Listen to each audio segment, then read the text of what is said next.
Hello students, welcome to explore physics. I Rishikesh Vibhute. आपण JEE men's 2023मध्ये आलेले previous इयर्समधले questions पाहतोय.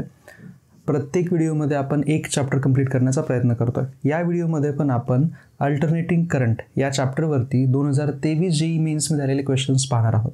ठीक आहे. याचा फायदा तुम्हाला कसा होऊ शकतो, तुम्हाला हे कळेल की कोणत्या टाईपच्या क्वेश्चन्सना फायनल एक्झाममध्ये जागा मिळते, कोणते क्वेश्चन्स रिपीटेडली विचारले गेले आहेत, कोणत्या कॉन्सेप्टवरती तुम्ही जास्त फोकस करणं जरुरी आहे. सोबत तुम्हाला हेही कळेल की कोणते इक्वेशन्स लक्षात ठेवल्यानंतर तुम्हाला कमी वेळामध्ये तो क्वेश्चन सॉल्व्ह करता आला असता. ठीक आहे. म्हणजे लेवल ऑफ क्वेश्चन कळते, त्यासाठी लागणारे फॉर्म्युले कॉन्सेप्ट्स कळतात आणि ते कसे सॉल्व्ह करायचे आहेत हेही कळतं. ठीक आहे. सो आपण स्टार्ट करूयात. आय थिंक या 2023 वर्षामध्ये अल्टरनेटिंग करंटवरती 12 क्वेश्चन्स विचारले गेलेले होते, इन्क्लुडिंग ऑल सिटिंग, म्हणजे सगळ्या वेगवेगळ्या सेशनमध्ये मिळून 12 क्वेश्चन्स आलेले. ठीक आहे. आपण लगेच पाहूयात ते. बघा, पहिला क्वेश्चन तुम्हाला इथं स्क्रीनवरती दिसतोय. काय म्हणतात, given below are two statements. And AC circuit undergoes electrical resonance if it contains either a capacitor or an inductor. हे स्टेटमेंट बरोबर आहे की रॉंग आहे आपल्याला हे पाहायचं आहे.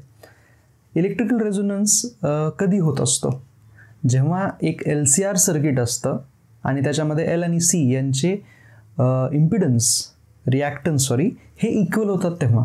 सो त्यासाठी तुम्हाला LCR तिघही असणं जरुरी आहे. फक्त कॅपॅसिटर किंवा इंडक्टरनी होणार नाही. सो हे स्टेटमेंट रॉंग आहे पहिलं. ठीक आहे. Statement 2, an AC circuit containing a pure capacitor or a pure inductor consumes high power due to its non-zero power factor. बघा काय म्हणतायत, प्युअर कॅपॅसिटर किंवा प्युअर इंडक्टर सर्किट आहे, म्हणजे त्यामध्ये रेजिस्टन्स नाही आहे. मग पॉवर फॅक्टर किती बनेल? पॉवर फॅक्टरचं इक्वेशन काय असतं? पॉवर फॅक्टर आपण cos phi ने देतो, बरोबर. पॉवर फॅक्टर असतो resistance of the circuit divide by it's impedance. हा फॉर्म्युला असतो, राईट. जर हा प्युअर कॅपॅसिटर आहे समजा, किंवा प्युअर इंडक्टर आहे, तर काय होईल? प्युअर कॅपॅसिटर किंवा प्युअर इंडक्टरमध्ये R ची व्हॅल्यू बनेल 0. मग cos phi ची व्हॅल्यू काय होईल? 0. म्हणजे पॉवर फॅक्टर हा 0 होतो, करेक्ट. पण ते म्हणतायत काय म्हणतायत ते, due to its non zero power factor. नाही ना, power factor is 0 in this case. Because power factor 0 आहे, पॉवर कन्झ्युम्डचं इक्वेशन काय असतं? VRMS into IRMS into power factor म्हणजे cos phi. बघा, हाच 0 होतोय, म्हणजे मग पॉवर 0 व्हायला पाहिजे कुणासाठी? For purely capacitive and purely inductive सर्किटसाठी. ठीक आहे. सो इथे एक महत्त्वाची नोट आपल्याला या प्रश्नामधून लक्षात ठेवायची आहे. फॉर प्युअरली इंडक्टिव्ह और capacitive circuit cos phi value 0 असते आणि मग पॉवर पण 0 असते. लक्षात आले? हे आपल्याला लक्षात ठेवायचं आहे. ओके. ही नोट तुमच्या लक्षात राहिली पाहिजे. हा या क्वेश्चनमधून मिळालेला इम्पॉर्टंट पार्ट आहे. ओके. लिहून घ्या. आपण पुढचा प्रश्न बघूयात. ओके, सॉरी, याचा आन्सर काय आलं मग? दोन्ही स्टेटमेंट रॉंग आहेत. असं कोणतं ऑप्शन आहे? पहिलं स्टेटमेंट. ठीक आहे. पुढचा क्वेश्चन पाहूयात आपण. क्वेश्चन नंबर 2 पहा. असंच स्टेटमेंटचा क्वेश्चन आहे. When the frequency of AC source in a series LCR circuit increases, the current in the circuit first increases, attains a maximum value and then decreases. काय म्हणतात बघा, LCR सर्किटमध्ये जर तुम्ही सोर्सची फ्रिक्वेन्सी म्हणजे F व्हॅल्यू जर इन्क्रीज केली तर करंट सोबत काय होतं असं ते विचारतात, राईट. तर हे महत्त्वाचं आहे खूप. जेव्हा सिरीज LCR सर्किट असतं ना, आपल्याकडे हा L आहे, हा C आहे आणि हा R आहे, राईट. आणि इथं आपण असा सोर्स लावलेला आहे. Now this is a series LCR circuit, right.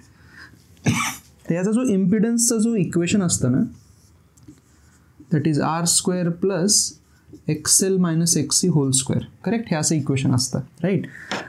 आता हा जो एक्सेल असतो, एक्सेल जो असतो त्याचं इक्वेशन असतं ओमेगा इंटू एल, ठीक आहे, आणि एक्स सी काय असतो तर 1/ओमेगा इंटू सी, हे असं इक्वेशन बनतं. म्हणजे तुम्ही बघू शकतात की फ्रिक्वेन्सीवरती हा तर काही डिपेंड करत नाही आहे, पण हे दोघं मात्र डिपेंड करत आहेत. सो तुम्ही जर फ्रिक्वेन्सी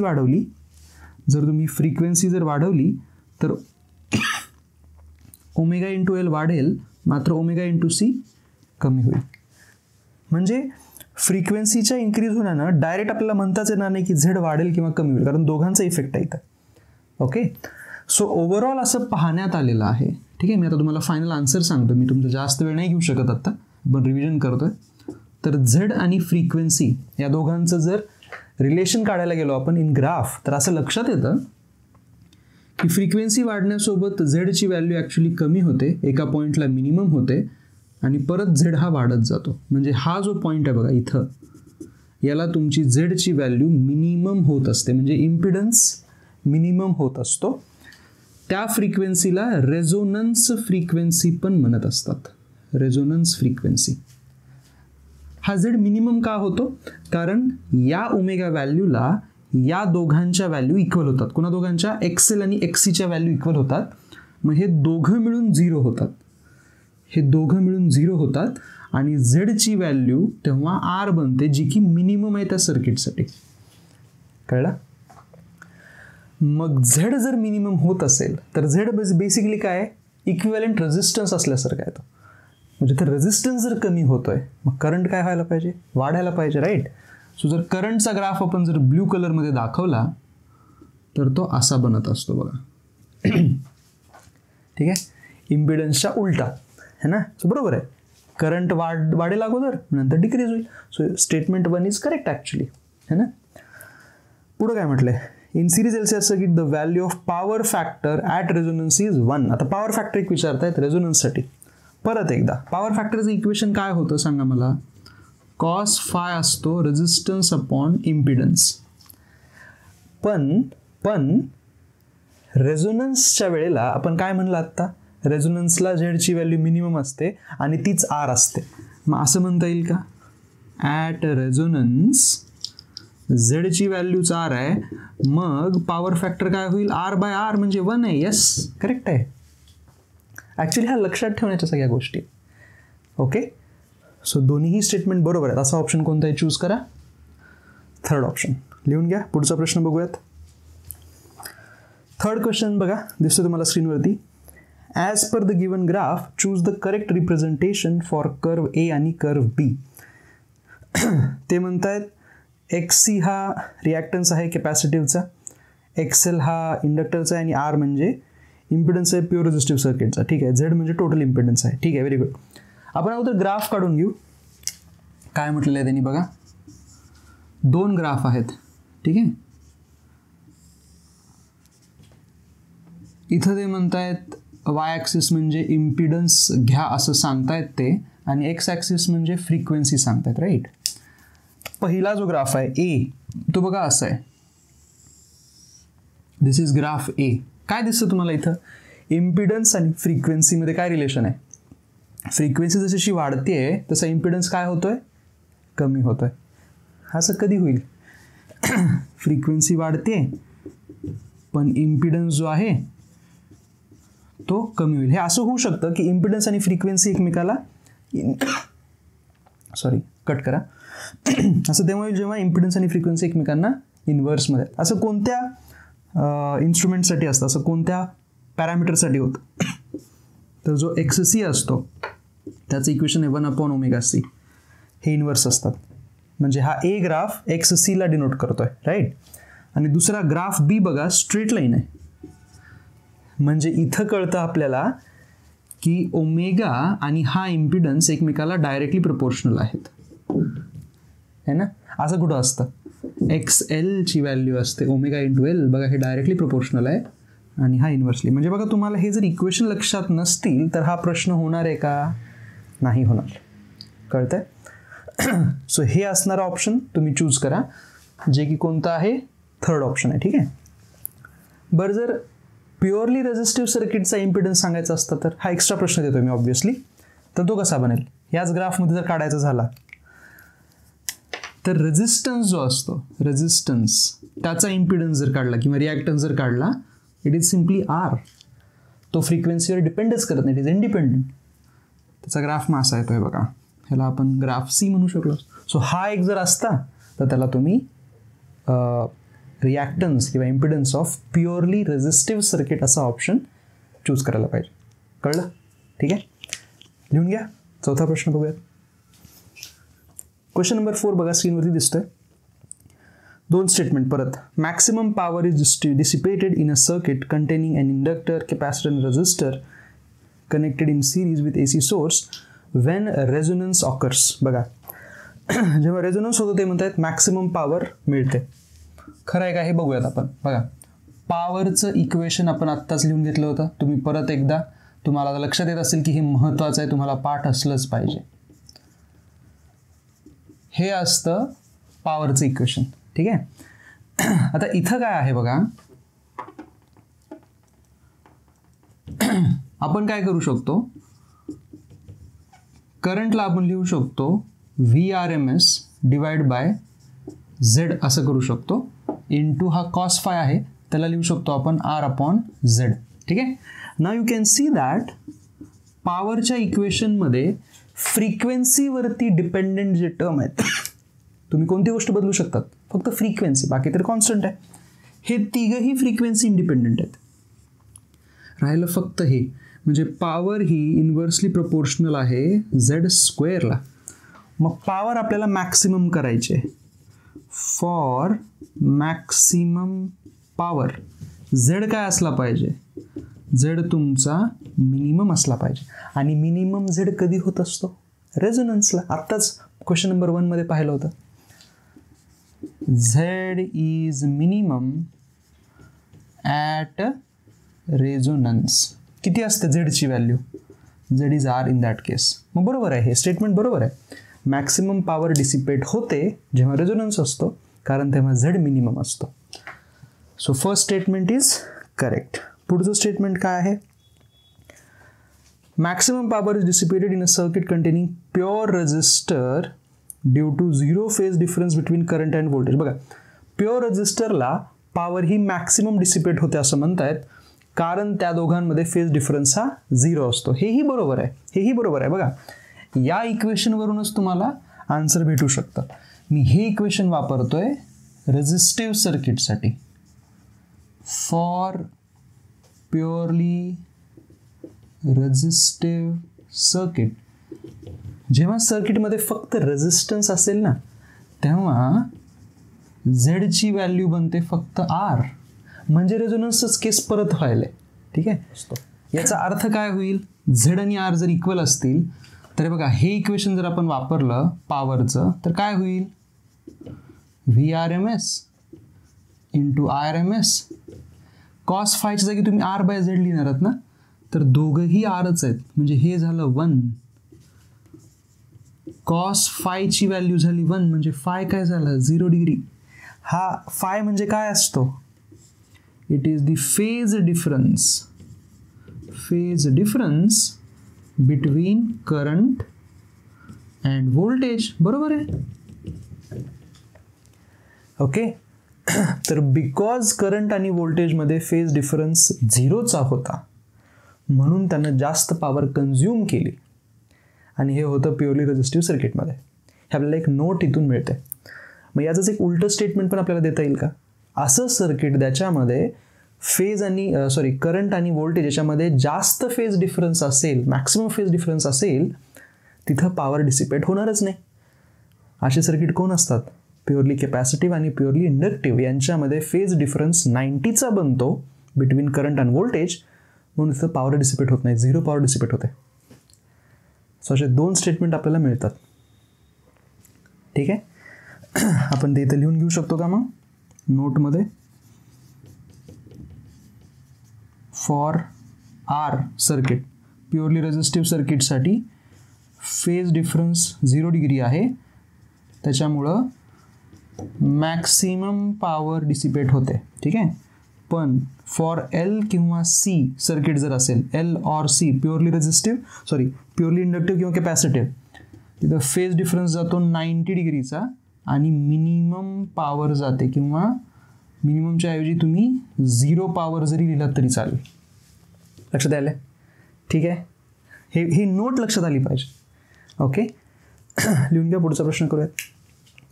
क्वेश्चन नंबर 5 बघा, न्यूमेरिकल आहे. A capacitor of capacitance 150 microfarad is connected to an AC source of EMF given by E equal to 36 sin 120 pi t volt. The maximum value of current in the circuit is.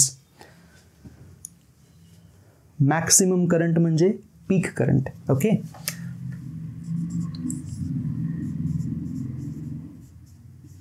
पीक करंटसाठी मी equation symbol वापरतो I0. ठीक आहे. Ohm's law लावायचा. Current is voltage by resistance. व्होल्टेजच्या जागी लिहायचं peak voltage divide by resistance. बघा AC मध्ये रेझिस्टन्सच्या जागी लिहायचं इम्पिडन्स.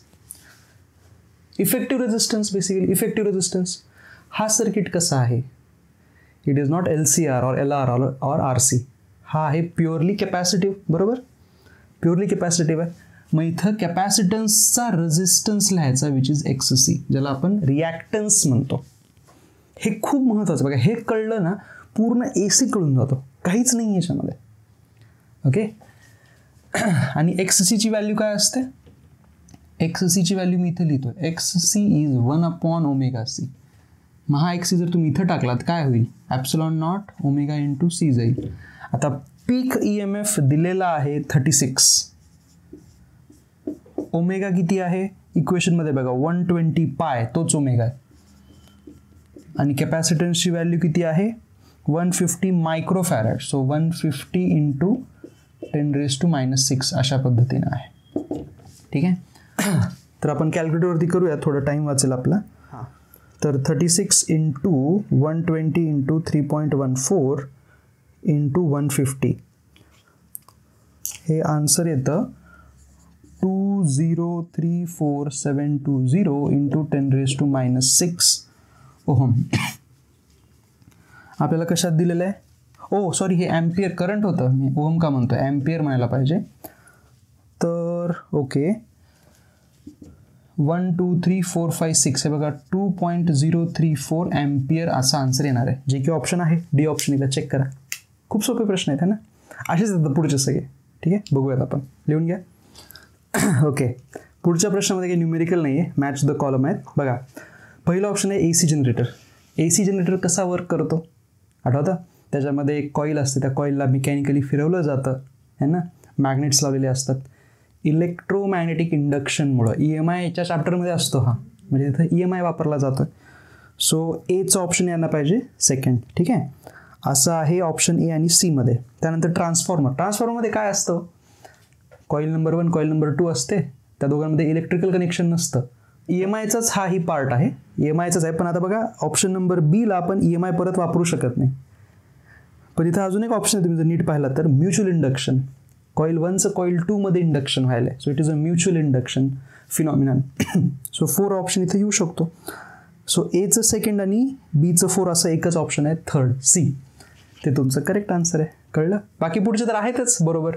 रेझोनन्स फिनॉमिनन कशामुळे होतो? कारण त्यामध्ये एल आणि सी दोघं असतात. पहिला ऑप्शन. शार्पनेस ऑफ रेझोनन्स कशावर असतो? Quality factor. ठीक आहे, पुढचा प्रश्न पाहूयात. काय म्हटलं पहा. An alternating voltage source V equal to 260 sin 628t is connected across a pure inductor of 5 millihenry. Inductive reactance in the circuit is. Okay, इंडक्टन्सची व्हॅल्यू दिलेली आहे त्यांनी. हा 7th नंबरचा क्वेश्चन आहे बघा. इंडक्टन्सची व्हॅल्यू आहे 5 मिलीहेनरी आणि ओमेगाची व्हॅल्यू आहे 628 रेडियन पर सेकंड. आणि म्हणतायत इंडक्टिव्ह रिॲक्टन्स सांगा, म्हणजे XL. याचं इक्वेशन असतं ओमेगा इंटू एल. म्हणजे बघा तुम्हाला हे इक्वेशन लक्षातच ठेवायचं आहे, त्याशिवाय प्रश्न सॉल्व्ह होणार नाहीत. ओके, इक्वेशन फक्त व्हॅल्यू टाका. 628 ओमेगा आहे आणि एलची व्हॅल्यू 5 मिली म्हणजे 10⁻³ करा मल्टिप्लाय. 5 × 8 40 राहिले 4, 10 आणि 4 14, हा चाला 1, 30 आणि 1 31 × 10⁻³ 3.14 ohm, which is option D. बघा कळलं. हां पुढचाही प्रश्न आपण लगेच इथं करू शकतो, छोटाच आहे बघा. ते म्हणतायत आर, एक्सेल आणि एक्सी हे जर resistance, inductive reactance, capacitive reactance असतील तर which of the following is a dimensionless quantity. Okay ठीक आहे, काय हरकत नाही. तर रेझिस्टन्स आणि या दोघांच्या रेशो किंवा मल्टिप्लिकेशन असे सगळे ऑप्शन्स दिलेले आहेत है ना. तर तुम्हाला आठवत असेल बघा, हे एक जी इक्वेशन आहे की एक्सेल, ठीक आहे, एक्सेल जो असतो बेसिकली बघा त्याचं युनिट आपण ओहम काढलेलं आहे, right. So XL is in ohm, right. आणि जो एक्ससी असतो, एक्ससी तो पण ओहममध्येच असतो, म्हणजे दोघंही हे ओहममध्ये आहेत, राईट. आता जर आपण ऑप्शनमध्ये जर गेलो, रेझिस्टन्स पण ओहममध्येच असतो. ओके, जर तुम्ही ऑप्शन बघितलात, पहिला ए ऑप्शन काय म्हणलंय, R/XC × एक्सेल. काय होईल हे, वर ओहम आहे, खाली ओहम स्क्वेअर आहे. Is it a dimensionless quantity? No, नाही आहे, हे गेलं. मग सेकंडमध्ये तिघही मल्टिप्लाय झालेले आहेत, हे ओहम क्यूब होईल, हे पण गेलं. थर्ड ऑप्शन बघा, R/√XC एक्सेल × XC, वरचं ओहम आणि खालचं ओहम स्क्वेअरचा रूट, परत एकदा ओहम, झालं, हे डायमेन्शनलेस आली. हे तुमचा आन्सर आहे. सोपा प्रश्न आहे ना, लिहून घ्या. पुढचा प्रश्न करूयात. पुढचा चांगला न्यूमेरिकल आहे बघा. ओके बघा काय म्हटलं, एक सर्किट दिलेलं आहे, ते म्हणतायत find the value of RMS current through the register. ठीक आहे, त्यासाठी आपण इथं ही सर्किट डायग्रामच काढून घेऊ. ठीक आहे, हा 9वा क्वेश्चन आहे माझ्यामध्ये. सिरीज RLC सर्किट आहे हे. Okay very good. हे आहे 200 ओहम, हे आहे 100 ओहम. बघा त्यांनी व्हॅल्यूज डायरेक्ट रिॲक्टन्सच्या दिलेल्या आहेत. ठीक आहे, आणि VRMSची व्हॅल्यू आहे इथं 200√2 वोल्ट. ठीक आहे, ओके व्हेरी गुड. बघा नेहमी लक्षात ठेवा, तुम्हाला जर करंट विचारलेलं आहे आणि व्होल्टेज दिलेलं आहे तर AC मध्ये काय करायचं, current is voltage divide bye effective resistance, ज्याला इथं इम्पिडन्स म्हटलं जातं या चॅप्टरमध्ये. आता आपल्याला RMS करंट म्हटले ना, तर हे बघा हे RMS घ्यायचं, मग इकडं पण RMS घ्यायचं बरं का. इकडं RMS तर इकडं RMS, इकडं पीक तर इकडं पण पीक व्हॅल्यूज घ्यायची असते, कळलं. ओके, RMS तर माहिती आहे आपल्याला, म्हणजे राहिलं आपल्याला काढायचं आहे Z. म्हणजे तुम्हाला झेडचं इक्वेशन जर माहिती नसेल तर गेला हा प्रश्न, विसरून जा. झेडचं काय इक्वेशन असतं, रेझिस्टन्सचा square plus reactance of inductor minus reactance of कॅपॅसिटरचा स्क्वेअर, हे पूर्ण स्क्वेअर रूटमध्ये असतं. ठीक आहे, नाव VRMS व्हॅल्यू आहे 200√2 whole divided by under root of काय बघा, R ची व्हॅल्यू आहे 100, राईट, त्याचा स्क्वेअर प्लस एक्सेल आणि XCचं सबट्रॅक्शन. बघा 200 मधून 100 गेला, 100 राहिला, त्याचा परत स्क्वेअर. काय होईल हे, 200√2 डिवाइड बाय 100√2. √2 कॅन्सल, हे झालं 2 एम्पियर. करंटच काढायचं होतं ना आपल्याला, झालं. लक्षात आलं, समजलं. आन्सर आहे आपला येस, सेकंड ऑप्शन. लिहून घ्या. पुढचा प्रश्न बघूयात. हां, पुढचा प्रश्न बघा काय म्हणतात. In a series LR circuit with XL is equal to R, the power factor is P1. If a capacitor of capacitance C with XC equal to XL is added to the circuit, then the power factor becomes P2. What is the ratio of P1 and P2? बघा काय म्हणतात ते. LR circuit आहे अगोदर, हा L आणि हा R. ठीक आहे, आणि मग हे असं आहे सोर्स. ते म्हणतायत की XL आणि R ची व्हॅल्यू इक्वल आहे, आणि या केसमध्ये पॉवर फॅक्टरला P1 म्हणतात. पॉवर फॅक्टर असतो काय बेसिकली बघा, पॉवर फॅक्टरवरती 4था का 5वा प्रश्न आहे. म्हणजे मी म्हणेन तुम्हाला या पूर्ण चॅप्टरमध्ये पॉवर फॅक्टरवरती ते खूपच लाईक जीव तोडून प्रश्न विचारत आहेत. आणि पॉवर फॅक्टरचं इक्वेशन आहे cos phi, which is resistance of the circuit by impedance. बस हे लक्षात ठेवा. ठीक आहे, रेजिस्टन्स ऑफ द सर्किट म्हणजे माहिती आहे रेजिस्टन्स ना, आणि हा मात्र सगळ्यांचं एकत्र करून सगळ्यांना मिळून घेऊन चालणारी गोष्ट ही झेड. ठीक आहे, तर आर अपॉन झेडच्या जागी आपण काय टाकतो, एल आर सर्किट आहे ना, देर इज नो कॅपॅसिटन्स, त्याचा रिॲक्टन्स पण नाही आहे, म्हणजे राहिलं फक्त आर स्क्वेअर आणि एक्सेलचा स्क्वेअर, एक्सची व्हॅल्यू 0 झाल्यामुळं that is equal to R upon, बघा दोघं इक्वल आहेत ना, आर आणि आर, हा पण आरच आहे, मग R square plus R square काय होईल, √2r, हे असं. देअरफॉर कॉस फायची व्हॅल्यू झाली 1/√2. लक्षात आलं, ह्याला त्यांनी P1 म्हणतायत, they are calling this as P1. हे इक्वेशन नंबर 1 झालं. पुढच्या वेळेस ते काय केलं बघा, त्यांनी याच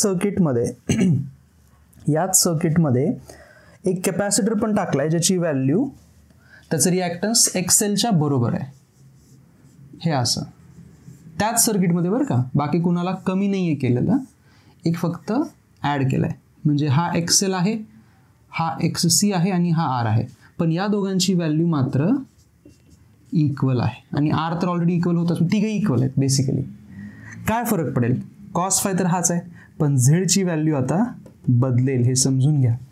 झेडची व्हॅल्यू आता बदलेल, न्यूमरेटर तर आर राहणारच आहे, है ना, पण डिनॉमिनेटरमध्ये R square plus XC minus XL एक यायला पाहिजे. आता तिघं पण आहेत ना, आता तिघं पण आहेत, त्यांचा स्क्वेअर करणार तुम्ही, हे दोघं इक्वल असल्यामुळे झालं 0, राहिलं फक्त आर स्क्वेअर, त्याचा रूट म्हणजे आर बाय आर आलं 1. हे आहे दुसऱ्या केसमधला पॉवर फॅक्टर. हे आहे इक्वेशन नंबर 2. या दोघांचा रेशो विचारलाय, P1/P2 किती होईल, का P2/P1 विचारलंय, P1/P2 विचारलंय, P1/P2 it is 1/√2 झाला. लक्षात आलं, लिहून घ्या. पुढचा प्रश्न बघू. हे ऑप्शन फर्स्ट आहे, करेक्ट आहे आपलं. ओके, क्वेश्चन नंबर 11 बघा काय दिलेलं आहे. For the given figure choose the correct option. बघा पहिल्या याच्यामध्ये फक्त रेजिस्टन्स दिलेला आहे सर्किटमध्ये, वेळेस दुसऱ्या याच्यामध्ये रेजिस्टन्स, परत इंडक्टर आहे आणि कॅपॅसिटर पण आहे, आणि RMS करंट या दोघांमधलं इक्वेशन त्यांनी विचारले, कंपॅरिझन विचारलं आहे. ठीक आहे, व्हेरी गुड. तर मी इथं डायग्राम काढून घेतो. पहिल्या याच्यामध्ये फक्त रेजिस्टर आहे, एकदम मस्तपैकी, खूपच छान व्हॅल्यू आहे याची, 40 ओम आहे, आणि हा सोर्स आहे. ठीक आहे,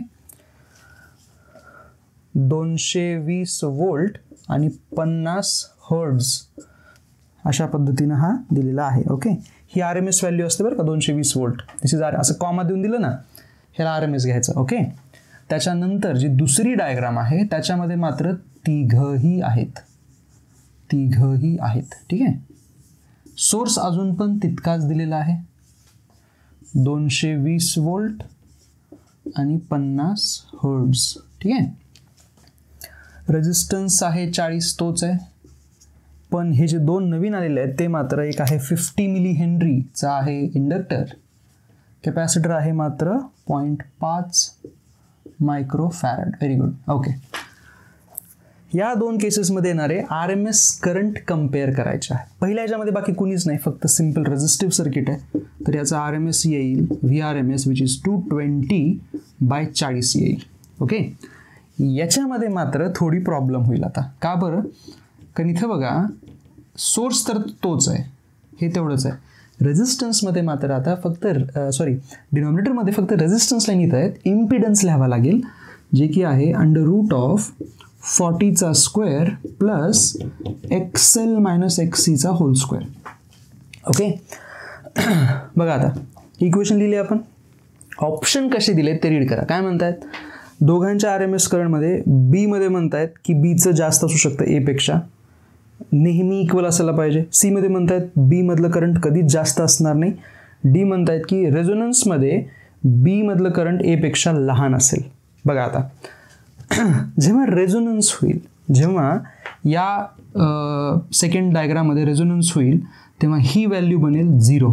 या दोघं इक्वल होतील ना, एक्सेल इक्वल टू एक्ससी होतो. त्याच्यामुळं ही जी व्हॅल्यू आहे ही व्हॅल्यू होते 0 आणि हे दोघं सेमच इक्वेशन होतात बघा. म्हणजे दोन्ही केसमधलं IRMS सेम यायला पाहिजे. IRMS is same at resonance. रेझोनन्सला दोघातलं करंट सेम यायला पाहिजे. डी ऑप्शन काय म्हणतोय? असं होत नाही, रेझोनन्सला असं होत नाही. अरे बघा, लेस करंट म्हणायला आहे बी मध्ये. सो डी ऑप्शन गेला. सोबत सेकंड ऑप्शन काय म्हणतायत? RMS current in figure A is always equal to that in figure B. Always नाही म्हणता येणार, फक्त कधी इक्वल होतं? जेव्हा रेझोनन्स होतो तेव्हा RMS करंट सेम येईल. सो बी आणि डी यामुळं निघून गेले. आता राहिलं ए आणि सी. याच्यात बघा काय म्हणतायत की बी मधलं RMS करंट ए पेक्षा जास्त बनू शकतं. बघा आता, जेव्हा रेझोनन्स होणार होता तेव्हा हे दोघं इक्वल झाले असते, करेक्ट. पण जर रेझोनन्स नसेल तेव्हा काय होईल? जेव्हा रेझोनन्स नाही आहे तेव्हा XL आणि XCची व्हॅल्यू इक्वल नसते. तेव्हा XL मायनस XC 0 होत नाही आणि त्यामुळं XL मायनस XCचा स्क्वेअर हा पॉझिटिव्ह बनतो. कधी? रेझोनन्स सोडून बाकी कंडिशनमध्ये. रेझोनन्स फक्त एक युनिक कंडिशन आहे, त्यापेक्षा बाकी कंडिशनला काय होणार आहे? हा स्क्वेअर जो आहे तो 0 पेक्षा मोठा बनेल. म्हणजे हा स्क्वेअर 0 पेक्षा मोठा बनेल. बाकी सगळं तर सेमच आहे बघा. ह्याच्यामध्ये मी याला असं लिहू शकतो ना, हे बघा, हे असं प्लस इथं 0 स्क्वेअर मी लिहू शकलो असतो, राईट, प्युअरली रेझिस्टिव्हला. कम्पेअर करा या दोघांना. आता 40 स्क्वेअर आहे, 40 स्क्वेअर आहे, प्लस इथं 0 आहे, इथं मात्र आता 0 येणार नाही. आता हे असं आहे, मोर दॅन 0 वाला केस आहे. म्हणजे रेझोनन्स सोडून बाकी सगळ्या केसमध्ये हा डिनॉमिनेटर मोठा राहणार आहे. डिनॉमिनेटर मोठा आहे म्हणजे करंटची व्हॅल्यू नेहमी कमी यायला पाहिजे for the cases other than resonance.